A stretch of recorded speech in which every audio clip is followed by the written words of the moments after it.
So on Saturday, so we're at Thursday, 2 days from now. Yeah, it's Thursday 2 today. days. Ordination happens. That's right. So, all right. So, I've never been in your shoes, of course. So, but I've always wanted to ask, like right before ordination, if I may, what's going through your head right before this? Like your mind, your heart. Like where are you at with this? I can imagine the excitement, and I can imagine what it might be. But I would love to hear what's happening. Yeah, Chris, there's a lot of things that go through my mind right now. Nervousness, excitement, and everything in between. But one of the things I keep returning to is awe. When you think about it, a priest is entrusted with the most powerful words that have ever been given to humanity. This is my body. And I just think, literally in 3 days, or a few days, I am going to be saying those words. Yeah. And bringing God into the world in my hands. Yeah. Yeah. So that's kind of that is a big thought that goes in my head. It's absolute awe and humility that God would give that to me. Yeah, and I love that word awe, because like when I hear it and hear you talk about this, that it's this connection that I don't have between heaven and earth. This that, like you said, you're bringing God in. You're with the Eucharist and the words that you're saying, and this connection in what you're saying that is, I'm in awe of looking at it. I'm in awe from the pew, but you get to be in it. I know we're on the other side of the sanctuary line. Yeah, yeah. And it's something that, I mean, I would imagine I would have a lot of thoughts going through my head as well. I would have a lot of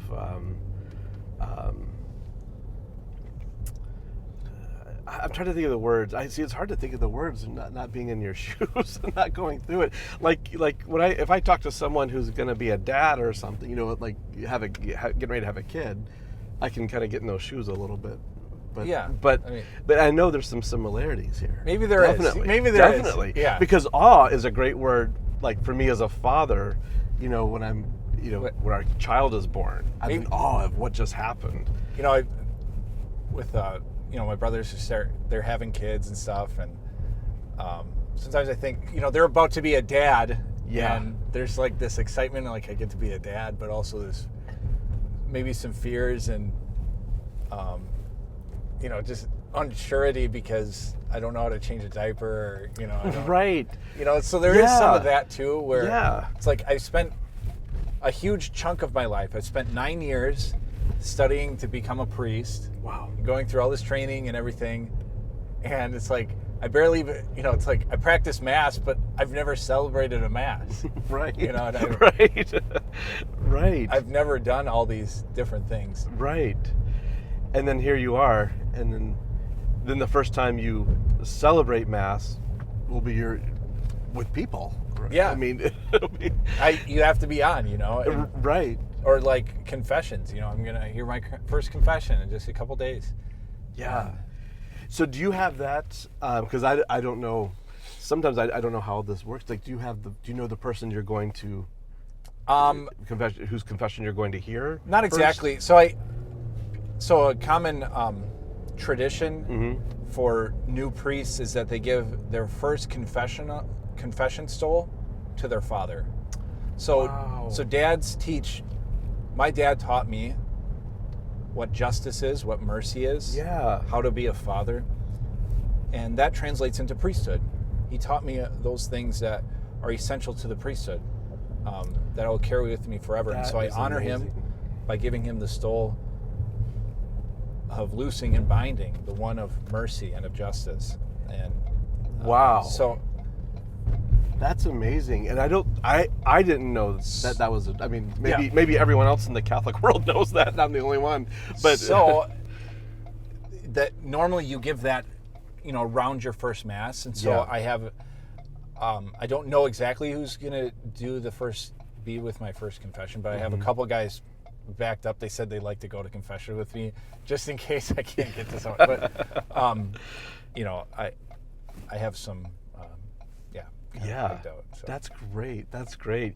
If I may ask this, you mentioned nervousness. Is there anything in particular that you're nervous about, or just the whole? Yeah, honestly, it's just, I think some of the nervousness is really good because I want to be able to do all these things for Jesus well. I want to celebrate the Mass well. I want to celebrate confessions well. And so, you get a little nervous. Obviously, the church trusts me. There's a lot of, I've gone through the different trainings and stuff that will help me to do these things. But Absolutely. There's always a little bit of nervousness because you want to do it well. Yeah. So I think there's that. One thing for me, just relating on my end of things, being a father, like when we had the kids, I was nervous. And what I realized is that I need to give myself permission to be human. That, that I'm not going to be perfect. I'm going to strive to do the best that I can, but I had the same kinds of nervousness. I'm hoping for this, and I'm hoping I can be the best father, and I'm hoping that be attentive, and I'm hoping to do all that. Can I comment on that? Yeah. I would love to hear what you think. I've had a prayer over the past. This prayer has always stuck with me.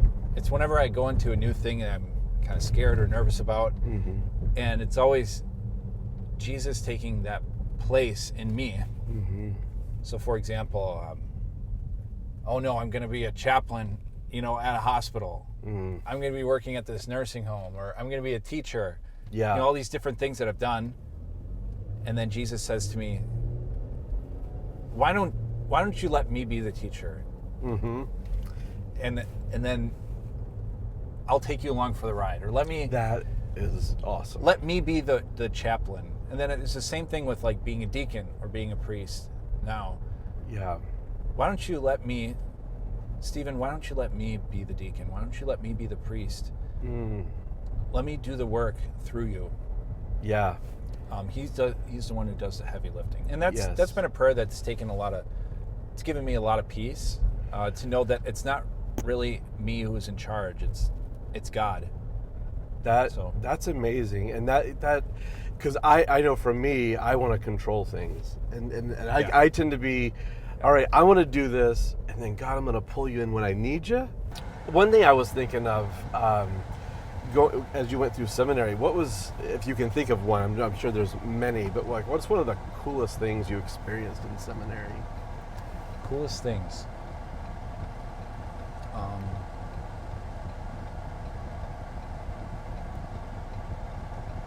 Let me just think about it. No, that's fine. I was thinking like maybe I should tell like some hospital stories, but I'm still like bound by what's it called? The HIPAA? HIPAA and all that stuff. Right. Well, I remember, I did some work in a hospital as a volunteer and met with people, and that was not easy. That is hard work. But it's a beautiful work too. But it's the stuff that you can see, and the pain that people go through, because people typically are at the lowest of their low. I'd say, maybe that is just the most incredible experience I've had, working in a hospital as a chaplain. I can't share specific stories. Right, sure. Just, you really get to see, when people are in distress, you really get to see where the Lord is. It's like the Lord loves to be found upon the cross. Like that's his preferred way of being known. It's no accident that we always portray Jesus on a crucifix. It's like, it's almost like that's where he belongs. It's why he came into this world. And it's the same in the hospital. That's where you see Christ the most. I remember several instances where I just walk into a room and there's, there before me is someone dying, or there is someone before me just absolutely helpless. And I had to kind of rub my eyes. That's Jesus. That is Jesus right there. The mystical body of the church, that person united to Christ through baptism and the sacraments, and they are living the cross. And it changes you. Yes. It really does. Yeah. And I for me, I've learned over the years to try and remember that, and try and remember when I see the crucifix, that because of Jesus, I don't see an instrument of torture. I see an instrument of love, that he transformed that terrible thing that happened into something very beautiful. And I have to remember that when I'm going through my own suffering, that this could be the same flip-flop. I might see it as suffering in this terrible time right now, but because Jesus is in it, there's love in this. Sometimes it's somewhere, and I'm going to find it sometime, and maybe not at this moment because I'm suffering. But yeah. Isn't that interesting, Chris? How we just forget that so easily? Yeah, and it goes, for me, it goes out the door immediately when I start suffering. I start whining, and it could be the smallest of things for me. So I kind of can be a wimp sometimes, I think. So another really cool moment, I guess somewhat related to that, is I baptized my niece and my nephew recently. Wow. And that was pretty exciting. And my niece, right after the baptism, she comes up to me, she says, "Uncle Stephen, now that I'm baptized, I don't need to be blessed anymore." I said, "Well, I can still bless you." Yeah. It's okay. I said, first of all, as a 4-year-old, I can't believe that you can articulate that. And second of all, I can still bless you. Yeah, right. 4 years old, that's something else. Yeah. To have that frame of mind. But anyway, yeah, I just remember right after the baptism, probably like an hour or whatever, she had some baptism gifts. And she goes into the middle of all of us there, and she says, "Before we open these gifts, I just want to say that Jesus died on the cross. He had to carry that cross." What? And I was just like, this little 4-year-old's proclaiming the gospel, Right. better than I can sometimes. I'm just like, oh yeah, that's right. What? You're right. You were brought into the death of Christ and brought into his resurrection. Oh man. And 4 years old. It's like a 4-year-old gets this sometimes better than I do. Oh, for sure. I'm in awe. I'm like, I want to meet this 4-year-old and have her teach me. Yeah. Let me learn from you. So anyway, that was another pretty neat moment. And it's like when you're a Christian too. Yeah. It should always be exciting for us. I love how Christ says, the one who's seated on the throne, he says, "Behold, I make all things new." And we're called children of God, right? So Right. everything should be new to us. We're like children in this wonderful world. But yeah, I make all things new. So for a Christian, everything should be new and exciting. I think of children who go out and just with these eyes for playfulness and wonder, and it should be the same for us. Absolutely. And so it should always be exciting to me. And I made that prayer this morning in my holy hour. I said, "Lord, I'm going to be a priest soon. You're going to make me a priest. But the most shocking reality to me right now is that I'm a beloved child of God, that I was baptized." Yeah. And the second most exciting reality should be that I am a priest, or that I will be a priest. I just pray that those two realities are never boring to me, that they never become old. Yeah. I just never quite just settle into them to the point where they're not exciting to me. Yeah. And it's that day after day, like when I got married, I thought the same thing, is every day to be, new and fresh. And then, over the years, it can be like, day in, day out, go to work, come home, get dinner, sit and talk, watch a show, go to bed, wake up and do it all over again. But then it's trying to remember in those little moments and those little conversations, this is a new day. This is a new day. We've been given a gift that we've been given together, and then we have the kids and every day with them, and trying to remember and keep in mind as much as I possibly could, every day is new, and to not let it get same old, over and over and over again, and this monotony. But it's a very similar thought that I have as well, in trying to keep things new and keep things, and just to be thankful for each day, especially. Yeah, absolutely. And to realize that each day, it really does. It may seem like it's monotonous, but each day does bring something new. And I would imagine in the priesthood, like, you wake up and you don't know what the days. I mean, you may have a schedule, but it could be new. anything. It's new in many different ways, right? Right. And isn't that the prayer many priests will pray before Mass? Lord, let us pray this Mass as if it is our first Mass, our last Mass, and our only Mass. Yeah. But I was laughing not too long ago because a priest prayed that, and it was his first Mass. Yeah, absolutely. So. It is something else. What do you remember?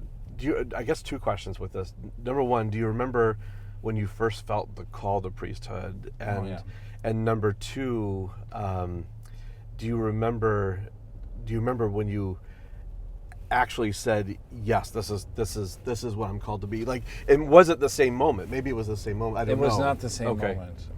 No, some guys, they just have one of those. Yeah. I was living a life of perdition and sin and everything, and then boom, I'm going to be a priest. Yeah.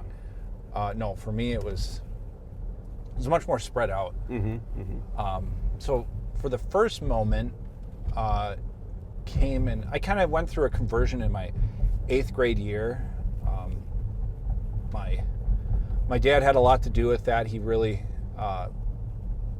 introduced me to the life of faith, and I started praying. I mean, it was just my first prayer. Lord, what do you want me to do for you? That was my very first prayer. I remember so distinctly.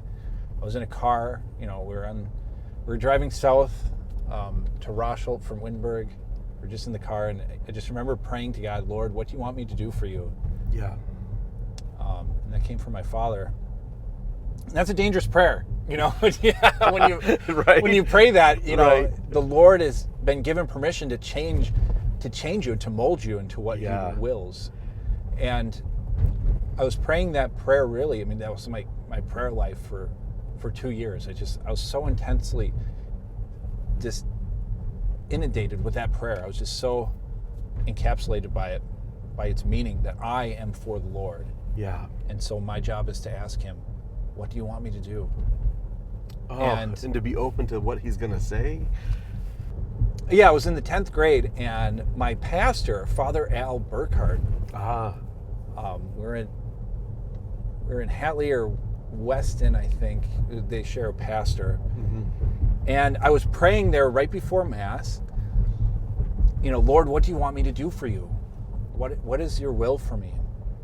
And I was very intensely praying that. And honest to all goodness, during the homily of that Mass, Father Al gets up, walks away from the pulpit, right up to me, and he says, have you ever thought about being a priest?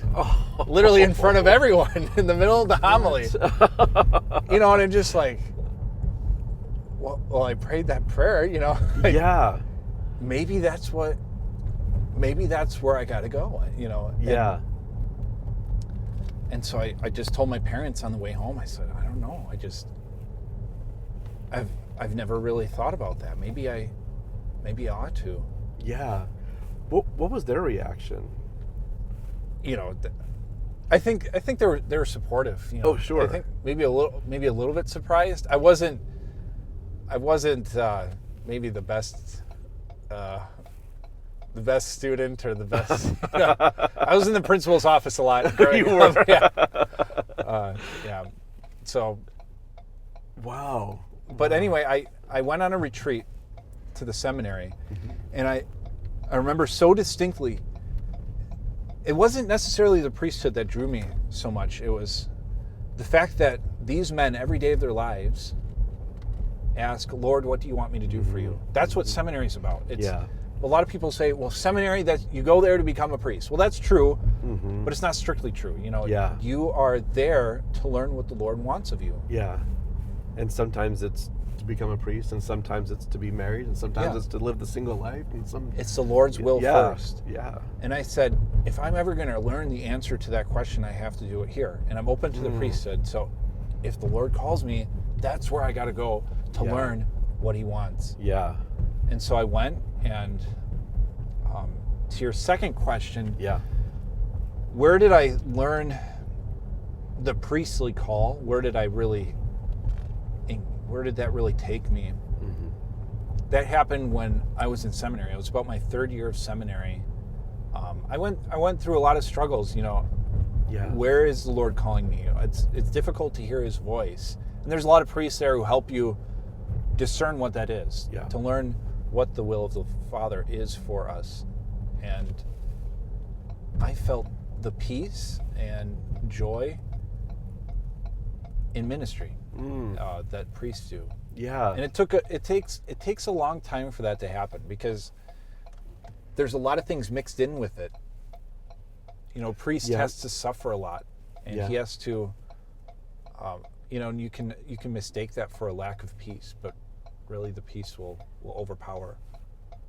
That is, and I think that's important too, because I wonder if sometimes guys who are discerning and going into the seminaries, are they thinking, I'm saying yes to the priesthood right now before, as I go in, whereas you're saying what was you said 3 years in is when you started really hearing it. I think a lot of guys get scared by that, just what you said. I think a lot of guys think, I got to go right into seminary right now because God's calling me to priest. It's like, slow down, dude. Right. God might be calling you to be a priest, but right now he wants you to be his son. Right. He wants you to learn how to listen to his voice. He wants to make you a man of prayer, of peace and joy first. Yeah. And then once you're a son, then you can become a father. Yeah. And God is a God of patience, and we have to be patient ourselves. We can learn from that. And I know for me, sometimes I'm not. I'm kind of like, okay, you be patient. I'll be the one who's chomping at the bit for the next thing and rushing into things that, I need to be a little more prayerful about. I know. Definitely. I know the potholes, the Grand Canyons. I have no idea where we are right now, by the way. We're just driving. I'm just going and turning and like, this looks cool. I've never been back here before. I've actually never been over here either. Yeah. I don't know where we'll end up. We may be in Minnesota. We might end up in Iowa. I don't know. I'm terrible with directions. I drove one time I was driving from Virginia to Tennessee, and I ended up in West Virginia. That is impressive. Oh, and we're at a dead end. And I actually pulled over to the Welcome Center in West Virginia, and I argued with these two ladies that they were wrong, that there's no way I could be in West Virginia. Apparently they were not. So I drove to West Virginia by mistake. I can relate to that because I am terrible with directions. People don't always like when I'm driving because I don't know where I'm going.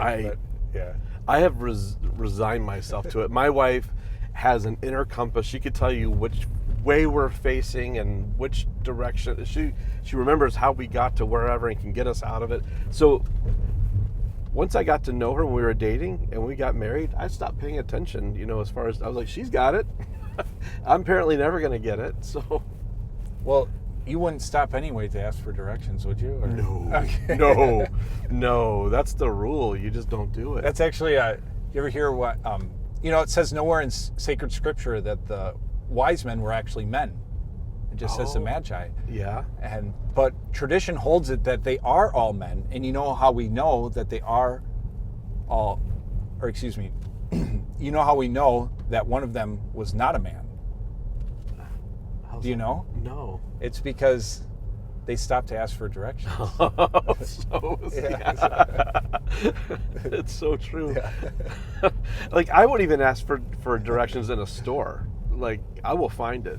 Yeah. I'll call my wife before I ask someone in the store where something is. If my wife says, "Can you run get whatever?" and I go to the store, and I can't find it. I'll call her before I ask anybody else. And I'm like, I can't do it. I don't know why. I don't know if it's just not in me to ask for directions. I don't know, it's just, there's something about the fallen human in me that does not want to admit my weakness, that maybe I need directions. Oh man, maybe we're getting to some deep psychological stuff now. Maybe. Yeah.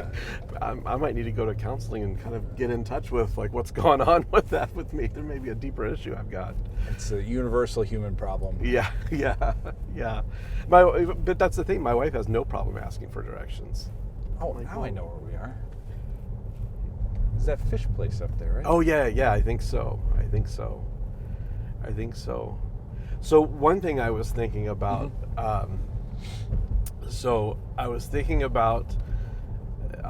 when we were at adventure camp and you were a seminarian at the time. So this was several years ago. Oh yeah, way beginning of seminary kind of. Yeah. And so I remember we were there and we were playing that James Bond night game. 007. And, like the flashlight tag. And so when we adults have flashlights and we shine the kids, then we make them do something silly or something, not silly. And so a lot of times people would have them, sing some I'm a Little Teapot as they ran up the road or whatever. So for me, I remember the specific memory where I found you hiding out and I passed by you and I actually found some kids and shined my light on them. And then they said, what do we have to do? And I said, you have to go back up the way I came and as loud as you can, for as long as you're on this path, say how awesome the seminarians are. And so they did. And then after a little bit, I followed them back up and I passed by you again. I think there was another seminarian with you.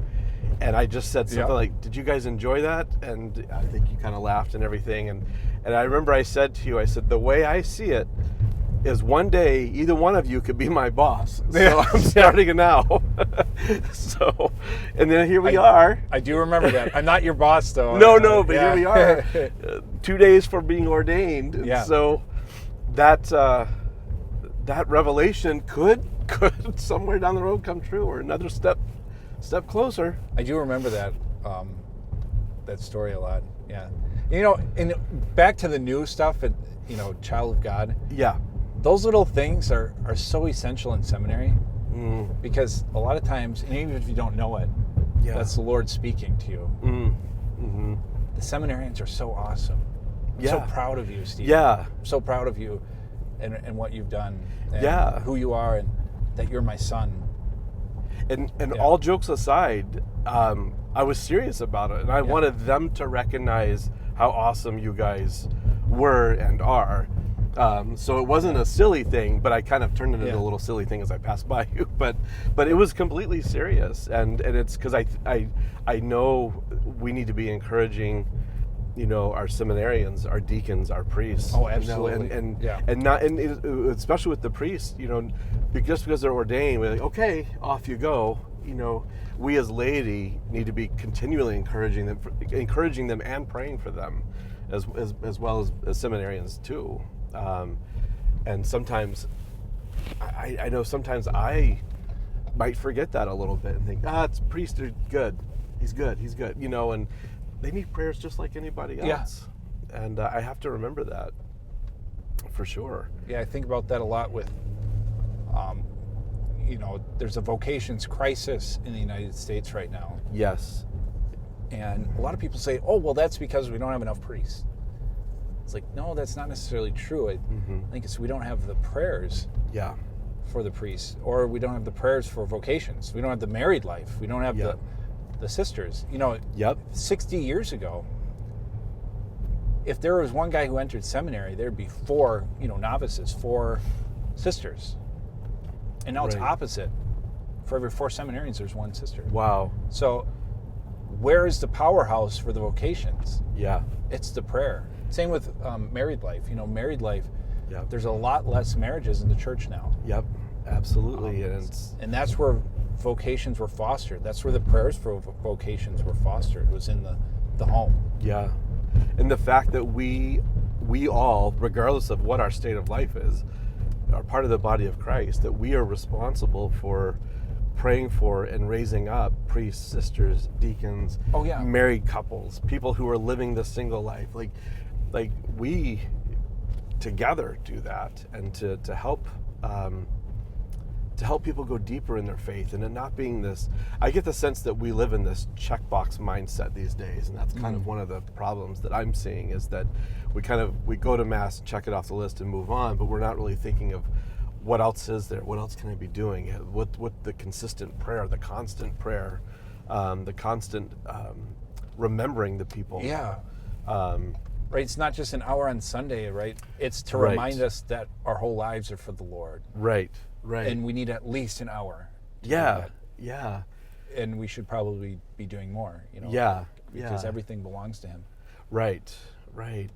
And so it's being engaged with our faith, and it's not like you said, a 1 hour on Sunday or Saturday night thing. It's an all the time in everything that we do, and sometimes it's easy to lose sight of that. Everyone's busy now, That's why I always hear, we're busy. Everyone's busy. I'm busy, and I get wrapped up in the excuse that I'm too busy to do this, too busy to do that, and it's a fight.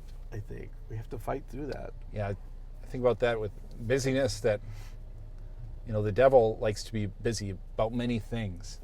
Think of like Legion. Remember, there's many demons. Yep. Or even Martha, she's concerned about all these many things. But for Right. the Lord and the unity of the Holy Spirit, He's about one thing. There's one thing. One thing that matters. Yep. And it's the Lord. Yep.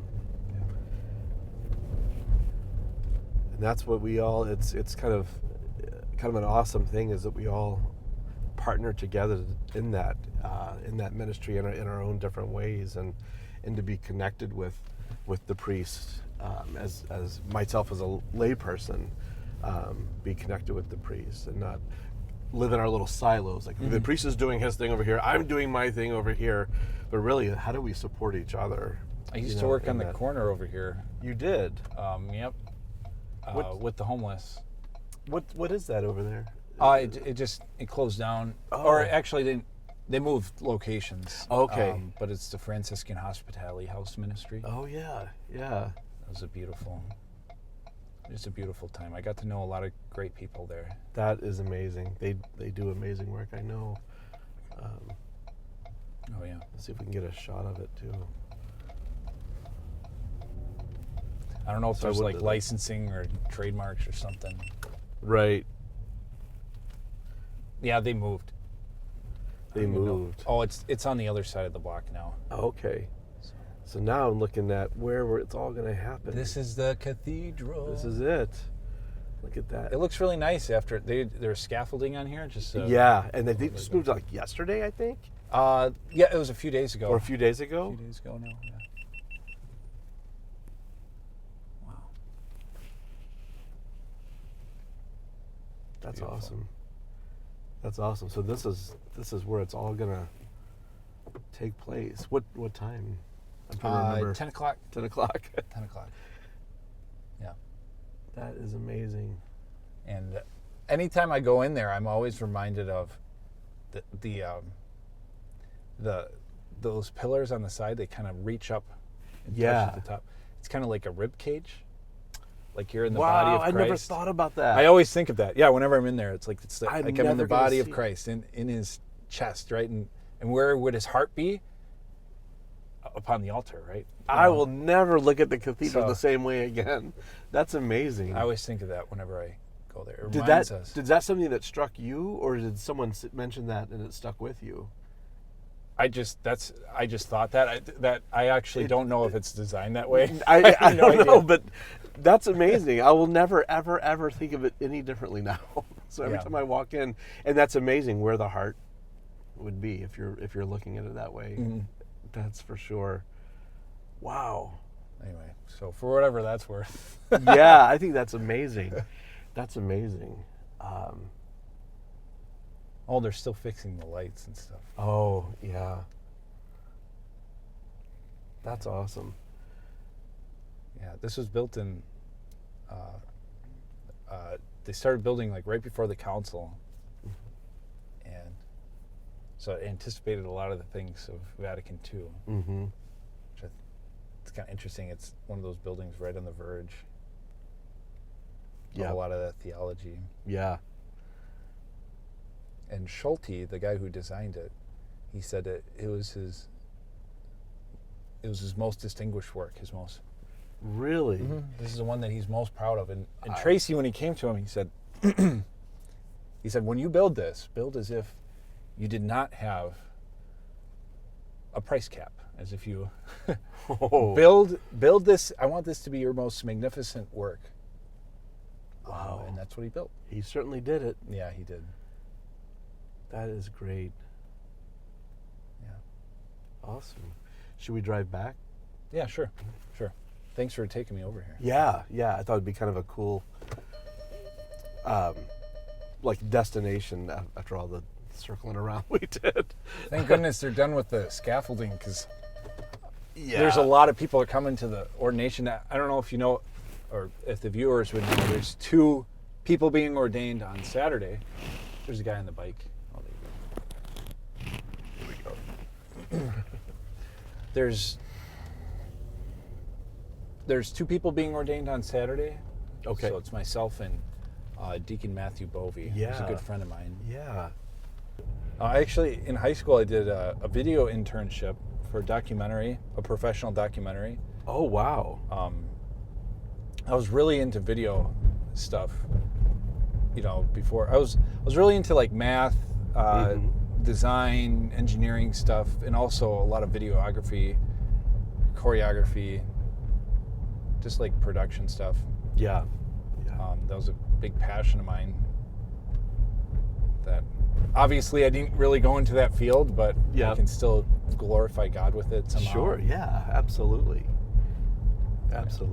Well, I think too, with technology and everything, and I think the video and things like that is going to be another way to minister to people and to do ministry with people and to get the word out there.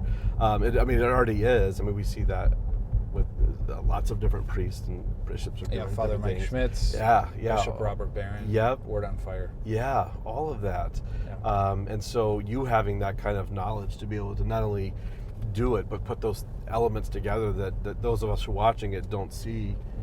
Well, the different thoughts that have to go into making something like that. So I'm assigned as a chaplain in Wisconsin Rapids, and so I'm getting kind of a tour of what that'll look like, and apparently I'm going to be making video advertisements for confessions. That's great. Please come to confessions. And yes. So I'll have to be creative there, I guess. Yeah.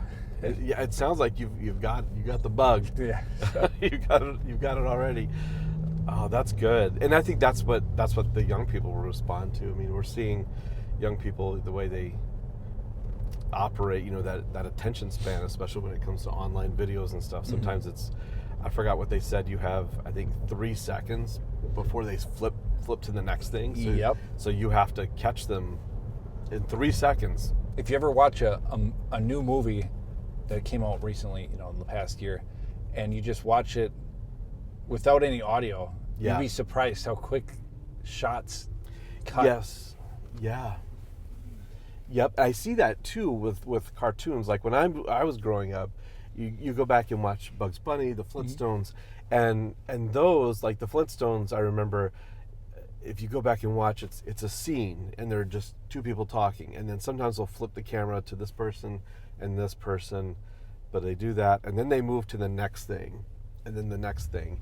Whereas the cartoons of today is like, here's a shot here, now here's another angle here, now they're going to go to do this, and they're going to do that, and then they're moving to this, and it's like they don't stay on one thing for more than like 1 or 2 seconds, it seems like. There's nothing like 12 Angry Men anymore. No, right. I mean, I think of even the old Bugs Bunny cartoons. Their whole soundtrack was classical music. And that would be unheard of well, in the cartoons of today. Isn't that interesting in like even like Marvel movies, Star Wars, these big names, Hunger Games, like there's a lot of classical music. Yeah. Is where beauty, I just find it so interesting because where a lot of beauty maybe has been lost or where people don't see it anymore is in the liturgy, where a lot of like chant, for example, or these orchestral pieces with many different parts and stuff. Absolutely. Where we aren't as apt to put them in the liturgy, or but where do we recognize it? Yeah. It's in movies. Isn't that interesting? It's like it's become our new age liturgy is like it is media technology, and you always have to be careful of that too. And that's where we quote from, and that's where we it's all of our. I feel like, and sometimes I get caught up in this. Is all of my. I guess what I pinpoint back to is movies and TV and things like that. Whereas I need to make sure that the Bible, the gospel, think about like even 300 years ago, people would quote the Bible. Right. They weren't. I mean, you probably know a bunch of plays and stuff. Yeah. If you're literate. Yeah. But what has kind of replaced that, I think, is a lot of media. Yeah. Yeah. And just the idea too of fame, of that wanting to be famous, and now you have all the social media to where you can as a regular person who has no acting ability whatsoever go viral all of a sudden. Like you, like right? me, yeah. I'm just kidding. Yeah, like us, like us, like this video right here is gonna go viral. So, but yeah, that idea, like I heard it years ago. I heard someone say that it was some statistic of they asked such and such many high school students what they wanted to be when they grew up, and this was back when reality TV was just kind of starting out, and I forgot a high percentage of them said I want to be a reality TV star. Really? And that scares me. So, I mean, you can do good things with it, I'm sure. Yeah. But this idea of fame, this idea of popularity, and the way we get that, it's really accessible right now, and so using it for God and not for me. So sometimes when I post things up, I pray first that this, whatever I'm posting, is glorifying you, God, and this is not about me. For the glory of Him, but not me. Yeah, and I have to try and remember that, and remember, this video or this post or whatever may get 10 views, but that's 10 people who God may have spoke to through the video. Nothing to do with me, and that's perfect. Chris, that's how God works sometimes. In my ministry, it's like I do all this work, and it's a total flop except for one person. It's like, it's like and it's like that. He's like, that's the kind of love I have for you, Stephen. Yes. That's the kind of love I have for you. Is I would do all this work that matters to no one else but you, and I'll go out of my way to do it. Yep.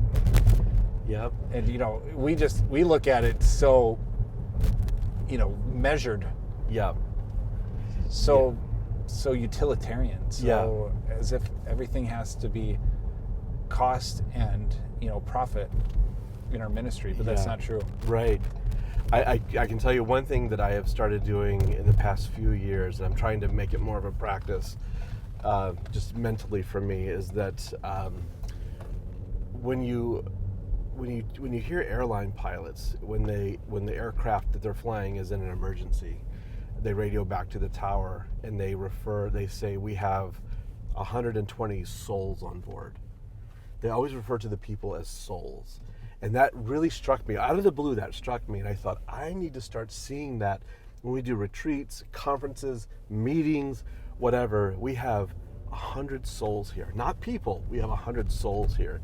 Because that ups the game of what we're trying to do, that yes, this person is here, but we're caring for their soul. Reminds us of the eternal consequence, or the otherworldly consequences of our actions. Yeah. So when I go to Mass and I'm looking at all the parishioners there, I think, look how many souls are here. But I also have to remember that when I'm driving down the road and the person in front of me is not going as fast as I want, this soul is not driving as fast as I wish they were, but they are a child of God. but to when Yeah. I think of people as, when we get in these groups as souls, that kind of has changed the way I think and understand things, for me anyway. Souls. Yeah. So it was just hearing about airline pilots just struck me one day. I was like, my goodness, what if I thought like that? Yeah, I guess, yeah, that's beautiful though. So it was That is. just one of those things. But it's one of those things I have to keep in front of me, otherwise I'll go back to old ways and, these people are here, and I'm so glad to see these people. All these souls are here. Sometimes you're not though. I know. And sometimes maybe I'm not the soul that people want to see either. But it's okay. It's okay. Schulte made this too. Did he read it both? Mm-hmm. I didn't know that. Yeah, he made this 10 years before. My goodness. Yeah. Wow. I forgot what year these were built. I don't know. This is finished in the maybe 50s. In the 50s, yeah. I wonder Yeah. if his family's still around here. Schulte? Oh, Yeah, he's a famous architect, Is he? church architect in the United States. Oh, in the United States? Yeah. He built stuff all over. I was the place. thinking he was. See, I don't even know. Yeah. That's amazing. But yeah. So. Wow. Oh, overheated again. Oh, So, just in any time. closing comments or? I don't. Do you have any final Um, thoughts before? Well, first, I really enjoyed this. I did too. This was just so talking good. about the Lord, His calling, how important that is, priesthood, very important things for us. I mean, that's how we meet Jesus. Yeah. Is not only through each other, but in a special way through the priest. The priest is an instrument of God, He's Mm-hmm. specifically set aside for the sacred mysteries. So, Yeah. it's always beautiful to reflect on that. Other than that, I'm so excited to be a priest. And like I said, nervous and all those other things, but Yeah. prayers definitely needed. So. Absolutely. I'll be praying for you, and thank you for your yes and your ministry. And I'm welcome. looking forward to working with you in this Yeah. capacity now. This is great. This is great. But I appreciate you taking the time to be with us. This is an incredible week, and I appreciate your time. Yeah, absolutely. in the middle of it all. So, and we're at the tail end of it. So yeah. And just letting me and whoever's watching this into your mind and your heart. Yeah, absolutely. So thank you so much. Thanks, Chris. All right. All right. Take care. Yeah, Yeah. you too. Thank you.